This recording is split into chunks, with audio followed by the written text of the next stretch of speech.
Kushdo që ka probleme me njohjen dhe kompensimin e pronësisë, tani më do të ketë një ditë të dedikuar me drejtorin e Agjencisë së Trajtimit të Pronave. Kjo deklaratë u bë nga Ministri i Drejtësisë Toni Gogu, i cili njoftoi se brenda vitit duhet të përmbyllet kompensimi në disa qytete, Kukës, Dibër, Lezhë, Gjirokastër dhe Berat, dhe të trajtohen të paktën 6.000 dosje për njohjet e pronësisë. Çdo të mërkur, drejtori i përgjithshëm me të gjithë stafin përkatës, me drejtorin përkatës, ju pret për çështje të kompensimit.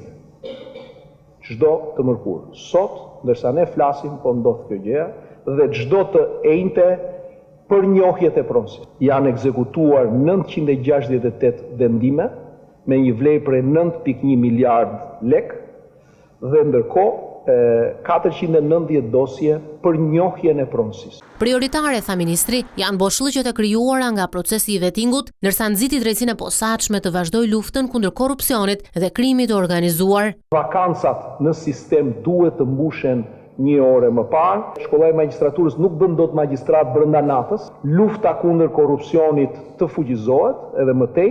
Për integrimin europian, Gogu vendosi limit 2027 për të mbyllur kapitujt që përafrojnë legjislacionin tonë me atë të Unionit. Vitin tjetër në shtator të jemi gati të kemi mbyllur detyrat e shtëpisë që na lën raporti i piketave përmbyllëse, nga e cila na ndajnë 60 javë.